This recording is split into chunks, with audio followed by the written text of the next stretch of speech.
Apparently, a grill brush can cost this much. I bought the most expensive grill brush in the USA, and I'm going to test it to see if it's even worth a fraction of the cost. This is the Smarter Scrubber, and I bought it for $74.99, and it is built differently. First of all, it's made in the United States. At least all of it is, except for the chainmail, which is made in Canada from USA wire. And the head is where things get really interesting, because instead of using bristles like a standard grill brush, it uses this chainmail, which a lot of people have been using on griddles and cast iron pans for a long time. This avoids the issue with standard bristle brushes, where they break off and you end up eating them.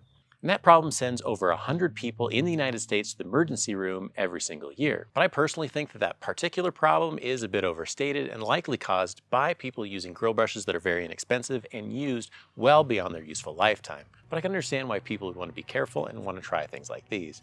But the big problem is the ones that don't have bristles don't work very well, at least in my testing, but I have never tested one with a chainmail end, and I want to do that a little bit later in the video. And one thing I noticed about the head is that it has a silicone mesh underneath that chainmail.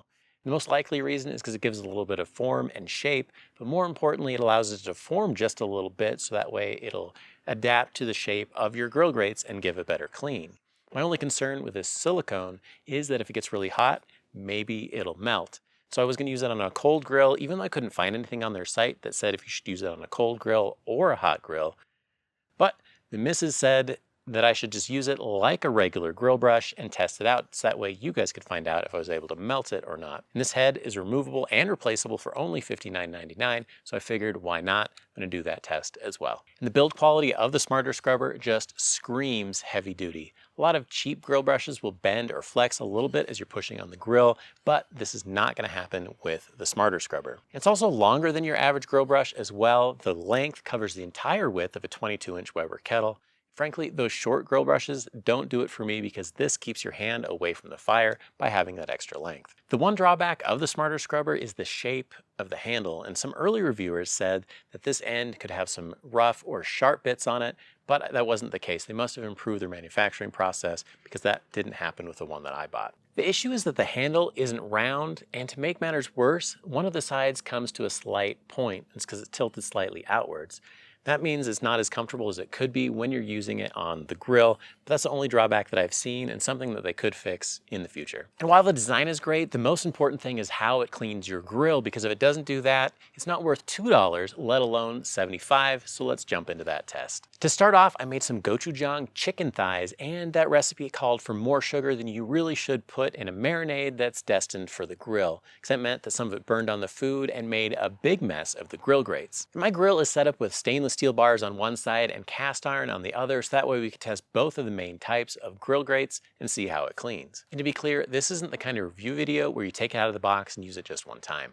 I've used it several times, and if you appreciate that extra effort, subscribe to stay up to date on future tests. So after I cooked those gochujang chicken thighs, I let the grill sit for a day to completely cool off and really get that stuff stuck on there, because I was concerned that high heat could melt the head. And as much as I scrubbed, I couldn't get anything to come off of either the cast iron or the stainless steel grates, which wasn't a big surprise because if you have to do it on a cold grill, things are just not going to work. So at that point, I turned it up to low or medium so the grates had a chance to warm up, and things came off super easy. In fact, on the cast iron grill grates, since they have the flat side up, they got spotless clean and ready to cook on in no time. And some of the reviewers said that the Smarter Scrubber doesn't clean the sides of the grill grates very well, but that's true for lots of grill brushes. In fact, they have this little scraper here, and they've got this cutout that works perfectly for those stainless steel rounded bars that you can use to scrub it off if you want to do a little bit more.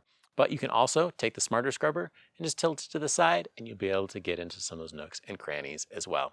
It's almost like some of those reviewers hadn't really used a grill brush before.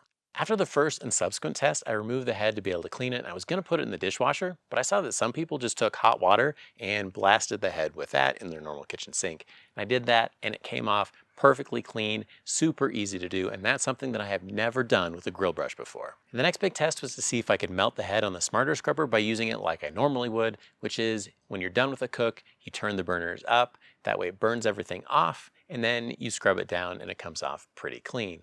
And I did that a few times and there was no damage whatsoever to the head. I don't want to steer you guys wrong, so I reached out to the company and they said that they haven't had any issues using it on a hot grill either, but they said just to be safe, you should run it between 300 and 350 degrees whenever you're using it. And I didn't mention if that was Celsius or Fahrenheit, but since this is made in America, you can bet that they were talking about freedom units. Overall, this is the first bristle-free grill brush that would actually convince me to use it on a regular basis. It's definitely gonna be in my barbecue arsenal. Now, if you're looking for more ways to learn to clean your grill, check out this video next. It's a super helpful guide.